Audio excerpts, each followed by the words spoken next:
Hello and welcome to Conscious Leaders, a podcast from Conscious Working with leaders and their advisors on the ever-changing world of work. I'm Gret Batchelor, your host and founder of Conscious Working. So I suffered burnout at the height of my career. And after 2 years going down the exhaustion funnel, I woke up to the fact that I was the director, the CEO of my own health and well-being. And I finally started to prioritize me and emerged more resilient with greater clarity on my own purpose and with a deep knowing that businesses need to do better. We are now on a mission to embed well-being into the culture of companies and into the everyday flow of work. And we do this through our leadership program called the Excel program, where we partner with C-suite and exec teams to educate them on the 8 habits of a conscious leader. We also do this through Tribe, our holistic well-being membership that empowers leaders to move from burnout, and there's a lot that are going through burnout, to brilliance and beyond. And we also do this through this podcast, Conscious Leaders, where we share stories and speak with leaders who are doing things differently, not least by leading from a different place, but they're succeeding, and they are succeeding and inspiring others along the way. I hope you enjoy this episode. Tune in, and if you like what you hear, hit subscribe and write a review.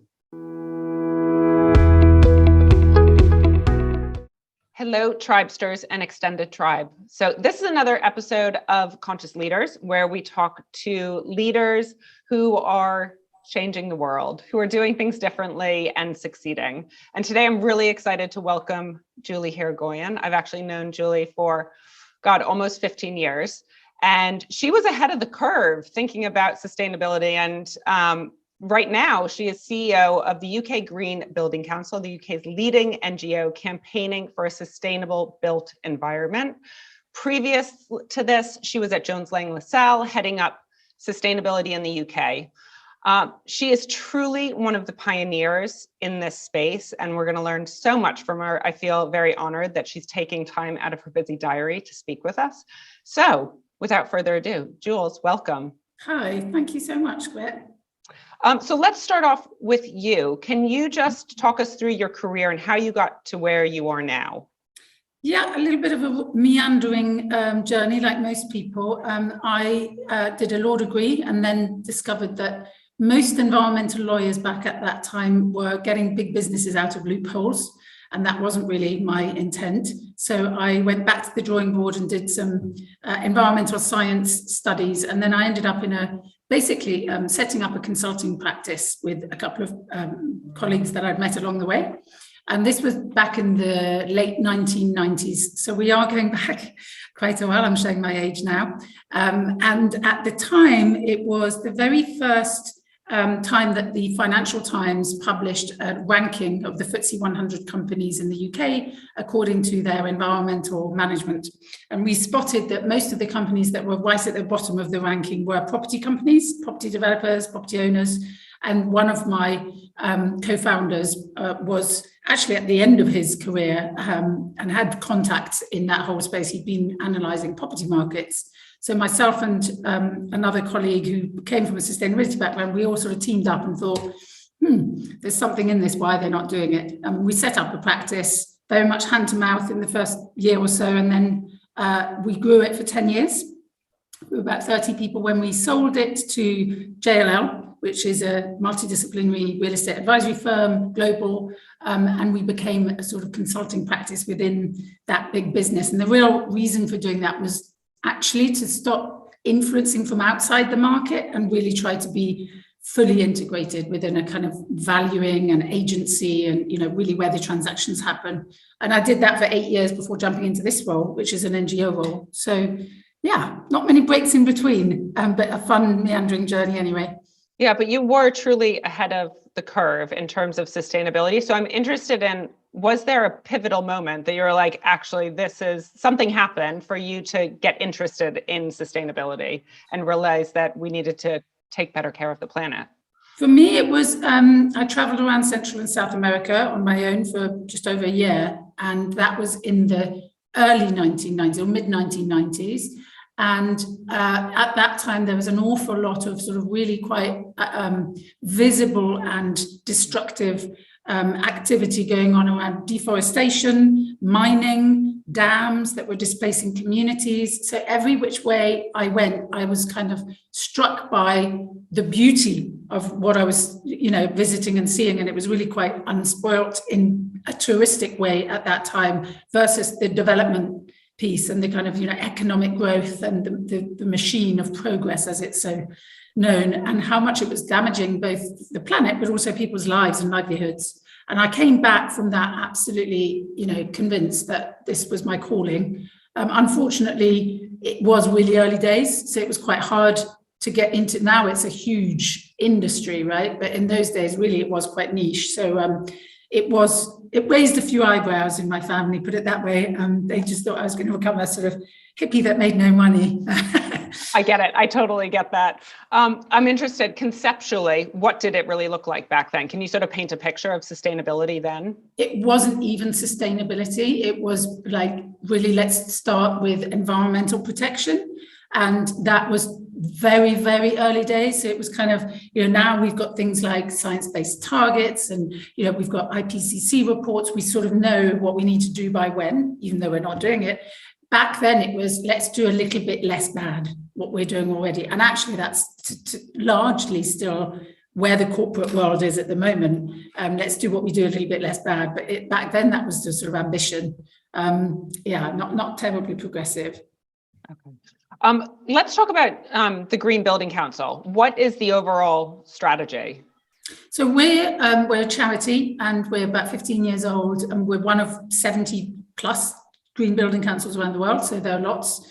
There's a really rapidly growing global movement, not largely because, the built environment directly contributes about, in the UK, it's about a quarter of our carbon footprint. But if you include transport and, those sorts of things, it's at least 40%. So it's absolutely massive. So our mission is to radically improve the sustainability of the built environment across all its life cycle stages, right? That could be planning or design, construction, or even just the maintenance and operation of buildings and homes and all of that. So it's pretty big. And the way we do that, our strategy is kind of threefold: influencing policy, so government, local and central, national government, and try and get more progressive policy in place. That's tough, particularly at the moment.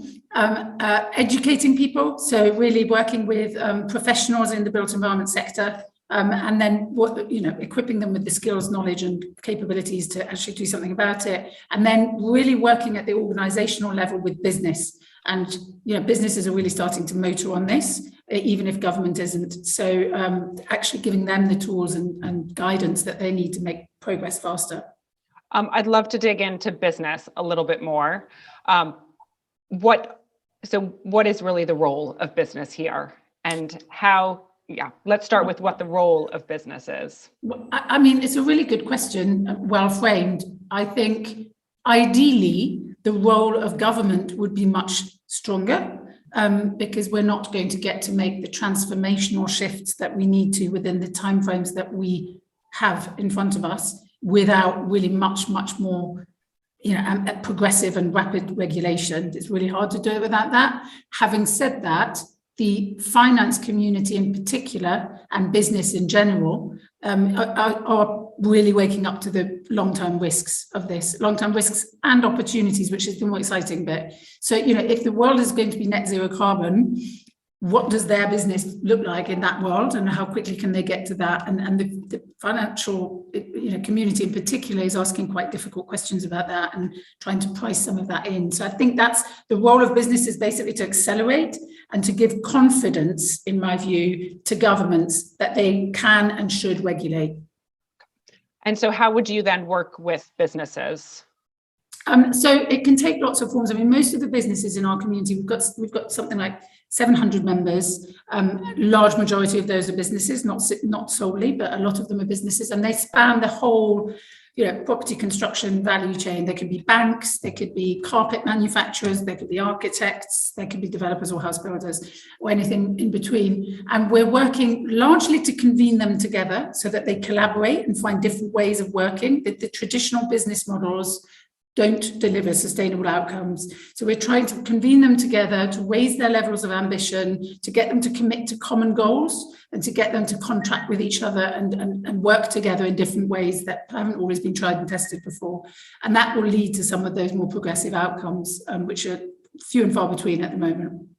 And then when you're working with governments, it's trying to get them to implement some sort of regulations. Yeah, I mean, it absolutely is. There are some aspects that are regulated, very few, but, we do have in this country building regulations. They tackle a very small part of the carbon footprint of a whole, asset throughout its life cycle. So it's about trying to get them to increase the scope of that, or it could be planning. The planning system is really dysfunctional, and, where we build and how we build and what we build is not being thought of through a sort of net zero carbon well-being fulcrum. So we'd want to influence that. It could be air quality, and ensuring that construction sites and vehicles coming on and off site aren't causing, really poor air quality for residents and local communities, and all sorts of other ways as well. Local government, more receptive. Local authorities, so many of them have declared climate emergencies. They get that the well-being of their communities, they're much closer to that, and it's more sort of place-based and tangible, but they're very, very cash-strapped and resource-strapped. So it's tough for them to do meaningful work. You've mentioned well-being a few times. So it's clear that obviously that our well-being is impacted by the spaces we live and work in. Can you talk a little bit more about this? Yeah, I mean, I'm fairly passionate about this. This is sort of what's kept my interest, I suppose, in an industry that I didn't think I'd necessarily be, have worked in for so long, the sort of built environment industry. But I guess the fact that we spend something like 90% of our time indoors in countries like the UK, and therefore the spaces, the built places around us have a huge impact on how we operate, how we feel, our health, our mindset, and you can look at this at the level of the building and the kind of occupying the space within, but you can also look at it at the level of the sort of urban fabric. Which we wander around in all the time, and you can start to see really interesting patterns of how urbanism and different urban forms affect health. I think a really stark realization moment for lots of people on this was the pandemic, when we were either stuck indoors and or stuck in our sort of very localized areas, and the disparities between people who had access to outdoor space or those that didn't, people who could walk to a green park and those that couldn't and didn't have one nearby, and people that were in areas with really high levels of air pollution, people that weren't. There's so many different attributes of the built environment that affect our well-being, both emotional and physical and mental, that I think it's a really fascinating area. And there's increasing neuroscientific research actually that really analyzes how people feel and how our nervous systems respond in different urban contexts, which is I think an emerging science that's going to be really, really interesting in terms of how we use some of that to influence then urban planning and design, and to influence places that are genuinely better for people, but also better for the natural environment. There's so much to grapple with there. Yeah, we actually did an interview with someone that was talking about this specialist in biophilic design. Yeah. Just that idea of bringing the outside in, and I do think about like being near nature, out in nature, how that makes you feel. And if you had that in your space that you were working in, how much more work could probably get done. And you'll see I'm in my office and I have some dried algae behind me. This is actually not live. It's a sort of moss-like algae, but we also had a green wall in our office, and plants everywhere. It makes a huge difference to, your sense of sort of belonging in the space, but it also improves air quality, right? So there's lots of other aspects too, which are really interesting correlations between green building design and health and well-being. And examples would be lots of natural daylight. You don't need as much artificial light. It's better for your eyes and so on. Lots of natural ventilation. You can open the windows, depending on your location, rather than aircon and mechanical ventilation. The biophilic piece is really crucial, but also all of the carpets and finishes that we use, so many of them have really nasty toxins in them. I mean, it's quite disturbing. And the last thing, which is a whole topic in its own right, but really fascinating, is the research that's been done. Harvard has done a lot of this on the connection between those low toxic kind of natural environments and really clean and open and bright with our neural and productivity functions and our cognitive abilities. And they're really quite stark improvements in our ability to concentrate and focus and be creative and all sorts. So I think it's a huge area that the world is waking up to. Yeah, and that's the sort of data that business leaders, I guess, need to hear to actually convince them that they should be changing the design and the layout of their spaces. Well, actually, it's much more compelling than trying to get them to do it for the planet, because 90% of their cost is people. And if you can show them that doing green building would improve the productivity of their people by 10%, they're more likely to do that than because they save energy. Yeah. How has the pandemic and now flexible working, hybrid working impacted what you do and impacted buildings itself? Huge impact in commercial space. So obviously, retail was already on its knees pretty much before the pandemic, and the pandemic kind of put the final nail into that coffin. I mean, who goes to shops now other than for an experience, right? You don't really go to shops to buy stuff. So there's an enormous amount of retail space that needs repurposing. And from a sustainability point of view, that's both an opportunity and a challenge. We are trying to build 300,000 homes a year in the UK, but we've got all this empty space, right? So how can we reuse some of that and not start building new and using more natural resources and kind of abandoning or tearing down some of the old assets that aren't being used anymore? So there's that. From an office's point of view, clearly totally different patterns of occupation. Actually, during the pandemic, it was really shocking, and we ran a couple of campaigns on the number of sort of city centre massive office blocks that were still all lit. You knew perfectly well there wasn't anyone in them, literally not a soul, not even cleaners, and they were still lit night and day. I mean, just really awful. So, but from a sort of, again, a space point of view, really shifting patterns of corporate occupier behavior, people coming together really to collaborate because they know now that their real focus, concentration time can be done remotely. And so a real desire to use built places for reconnecting and for socializing and for doing things together. And, so we're about to take out all our banks of desks in our office and replace them with soft spaces and sofas and whiteboard collaborative spaces, and everyone's going through the same transformation. So again, there's kind of a plus and a minus to that. The minus is, what do you do with all the stuff you don't need anymore? Who's going to want it? And the plus is, actually, let's use our built places and spaces for connection and for human interaction, and really make them differentiate from others according to green and sustainable and social aspects, in order to lure our workforces back into them. Really important. From a home's point of view, it's kind of obvious, because everyone's trying to kind of increase the space at home, right? So everyone wants green space or garden or balcony or something because they got locked up and didn't like it. And everyone wants more space, office space, refurb space at home. So it's increased our space needs, I think. Sort of seems like no matter what you try to do, there's always something else on the flip side. You try to do a little bit better, but then you have all this old stock, or you have all this empty space that you're trying to deal with. And that can be a bit overwhelming. So how do you keep yourself focused and keep yourself on track without getting frustrated with not necessarily moving everything forward?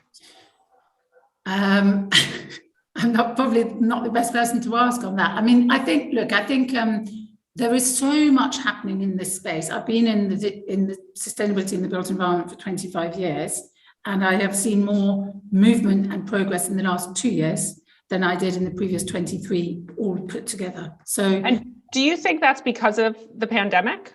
Partly the pandemic, but also partly, the pandemic came hot off. 2019 was the year that climate hit, mainstreamed. the Greta Thunberg movement, the IPCC reports. So I think it came just at the point that we already had this really widespread realization. And then, of course, it gave us time to reflect. The skies went clean and quiet, and the air was cleaner, and we weren't disturbed by noise the whole time, and we liked it, right? We heard birdsong, and so I think it has connected. It's made what was theoretical much more personal for people, and also the sheer every single year, if not every 6 months, the science tells us it's worse, faster. So I think that's the sort of backdrop piece, which is we're running out of time to make this shift happen, and the shift is monumental. Emissions are still going up, and we need to halve them in 7 years. That's still a lot to do. So I think one just has to pick one's kind of battles quite carefully. I'm really comforted that it's finally taken off. It's taken a long time. But I also think that the bit that I get most passionate about and find most fascinating is perhaps where there's the least progress, but there's chinks of light, which is we need to be thinking at the level of systems. Doing Green Building Council, people have been doing green building certifications for ages, and it's like building by building, we do it a little bit better. That's not going to get us there, right? We need to rethink how our urban spaces interact with our agricultural spaces, and we need to think, what is the transportation that we need in the future in order to ensure that we can have a 15-minute neighborhood type thing, and everything's within that walking distance. It's just thinking at that level above, and there's the regenerative kind of design thinking, which tells you if there's a problem, zoom out of it and look much, much bigger scale. And I think that's where we're at now. We need to be thinking much more systemically. That I find that exciting, as well as, it's quite overwhelming as well, but we've got to do it. Yeah. What are some things that individuals can do? Even though we know we need to zoom out and there needs to be some big change, but as an individual, like some of our audience, they want to make some changes. What are your tips for them? Yeah, I mean, really interesting because, people are, if you look at the stats on, as I'm sure you've talked about on your podcast before, things like, meat eating or electric vehicle consumption, people buying electric vehicles, there's certain things that are really starting to happen. But people really rarely think of their homes like the building. And that's one of the single biggest things that we could do to reduce our carbon footprint at a minimum, but also to improve our health and our well-being. So, does it have the adequate insulation? Can we add to that? Does it have adequate glazing? Can we add to that? Yes, these things cost money, but frankly, you'll probably get them back in the value of the property, and also you'll reduce your energy costs dramatically. Can you switch over to a genuinely green electricity tariff? Can you come off gas? That's probably the single biggest one. Let's not have gas boilers. Let's have air source heat pumps. Let's have photovoltaic panels on the roof, even if it's just to heat our water. Those types of technologies. I mean, heat pumps are still fairly costly. PVs have dropped like 200% in cost over the last 5 years. It's insane how much sort of suddenly, once you get to a tipping point, the costs are not really, it's probably cheaper to do that than to get a gas boiler. So all of those sorts of things. And then think about, as I said, the finishes where, you don't have to have toxic glue underneath your vinyl and carpet floors. You can have other alternatives like cork or wood or timber panels, or, they're all genuinely actually much nicer products to kind of live in. So, I would definitely advocate for think about your home. That's the place where you spend most of your time. It's the place where you'll kind of be passing messages, through to your friends, family, and children. It's a good place to start. Yeah. When I was first trying to switch over to more natural products, I just started thinking about, okay, is this a natural smell? Would I actually be able to smell this sort of thing in the natural world? And all of a sudden you realize, oh my God, that's a completely fake scent. Yeah. And then you start looking at all the different things in your home that give off a fake scent or have some sort of toxic chemical that's emitted. And it is a really good place to start. And once you tune your nose into it, you can smell it anytime you go anywhere. Yeah. And then what about businesses? What can businesses do? So, I mean, we would advocate for every business to do a carbon footprint across all its scopes. So looking at their own, what they burn on site, What do they burn gas, or do they have oil, or what have you? Then looking at what they're buying in, like electricity and and that sort of thing. And then looking at the big bulk of most businesses' footprint is outside their direct controls. It's what they're buying in. It's the same with us, right? But it's what you're buying in terms of the footprint of the products and services, and what your service and or product is what the customer's doing with it. So thinking about those aspects as well is probably where the more challenging actions are, but more meaningful. Don't just reduce your own electricity usage. Of course, that's kind of good housekeeping, but start thinking about who you're buying from, where you're buying from, those bigger decisions. And it's not just carbon as well. Businesses, I'd say, think about the impact you're having on society. Think about how you could really try and address inequality, bringing in disadvantaged groups, thinking about diversity and inclusion in a much more holistic way, not just your staff, but actually your customer base, and your products and how they're being marketed and advertised.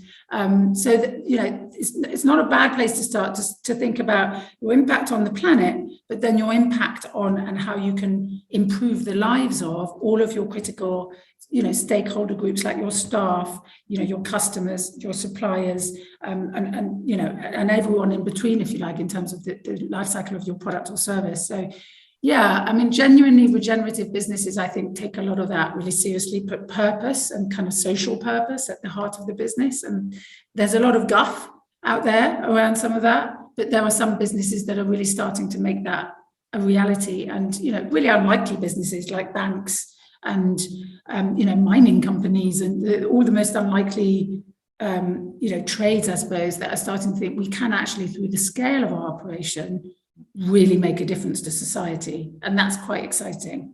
Yeah, and I think that's such a good message for all of it, whether you're a business or you're an individual. Actually, what we do has an impact. Yeah. So, and it creates a ripple effect. So even though it might be small, it's going to impact someone else, and then that could snowball, and hopefully will snowball for the positive. Yeah. What are the 5 things that you want to get done in the next 5 years? Wow. Doesn't have to be 5. What are your main objectives? I mean, one of them would be to instill a sense of environmental stewardship, if I can put it like that, in my children. That's definitely a more challenging one at the age that they're at, because they're probably still at that kind of consumer stage of life. But they naturally they do have much more of that inbuilt than we did. They must be aware, though, also, because you've been talking about this and focused on this since before they were born. Yeah, no, they're very aware, but they sort of think I'm fixing it for everyone. So I can't do that. I need to make sure that they take it upon themselves to fix it too. So that's definitely one. The other would be my home. So we've bought a really old and grade 2 listed home, which makes it very challenging, just even from a planning point of view, to get any of the changes that we want to see through. But I'm determined that we're going to use it as a case study, so that would be a big one. Of course, through my work, to continue amplifying, the stuff that we do. I mean, 2 really big things that we're trying to achieve within the next 5 years here, within the next 3 at the Green Building Council in the UK. One is to finally get government on the page of home retrofit, so that we all have incentives to do this to our homes. At the moment, it's in the goodwill of our hearts that we would do it, or because we believe in it. And most people won't do it. Certainly at the moment, they haven't got the cash lying around. So we need incentives, triggers, stamp duty, rebates, whatever it is. But, so that's a huge one. And the other is for us to start thinking, for government to start regulating for the embodied carbon. So not just the energy uses within our buildings, but actually how we built them, how long they're lasting, whether we can demolish in the first place, all of those bigger questions. And if I achieve 2 things at work in the next 5 years, it'll be those 2. Those are really, really big ones. That's probably enough. That was fantastic. That was super clear.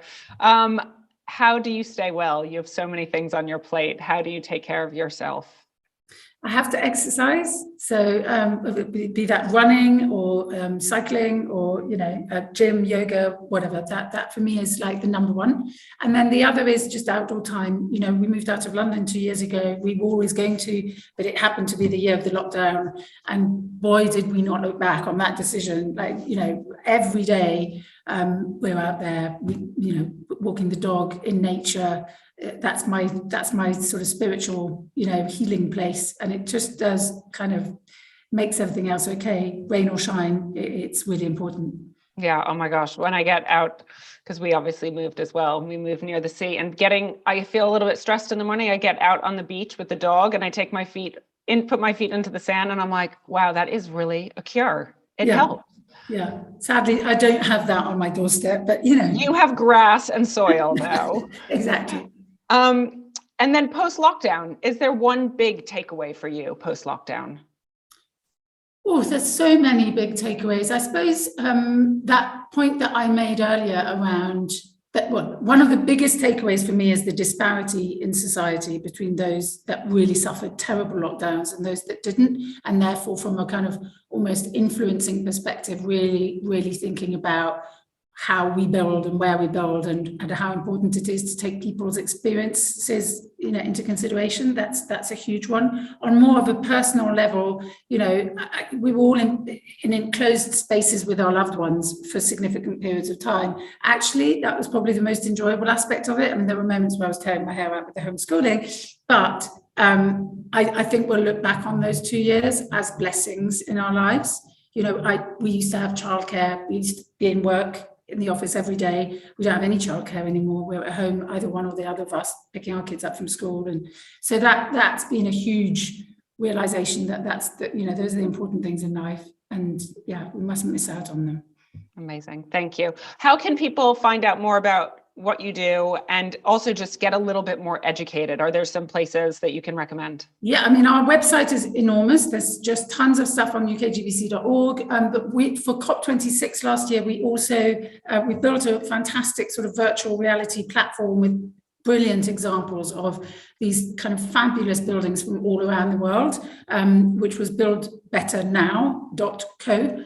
And that's really fun, immersive kind of experience, and it teaches you a lot about what's best in class in terms of buildings all around the world. So I would take a look at both of those. Perfect. We'll put those in the show notes. Jules, thank you so much for joining me. I know you're super busy. If you ever want to practice yoga with me, let me know. We do it virtually, and I have a nice group, so you're welcome anytime you want to join. Thank you. Thanks, Greg. Thank you so much wisdom, and everyone. I hope you have a great day. Be here and be well. Thank you so much for tuning in. I'll see you in the next episode. And by the way, if you like what you heard, then hit subscribe to receive all the future episodes. Better yet, if you're feeling inspired by what you just heard, then leave a review letting me know who else you might want to hear from on Conscious Leaders. To learn more about the show, about Conscious Working, or Tribe, our membership, head over to our website, consciousworking.co. Yes, it's just CO, so consciousworking.co. And for those of you that might be suffering burnout, we have a great free resource, the Beat Burnout Guide. It's a really simple assessment with tools for you to take action now. Check it out in the show notes so that you can access it immediately. See you in the next episode. Be here and be well.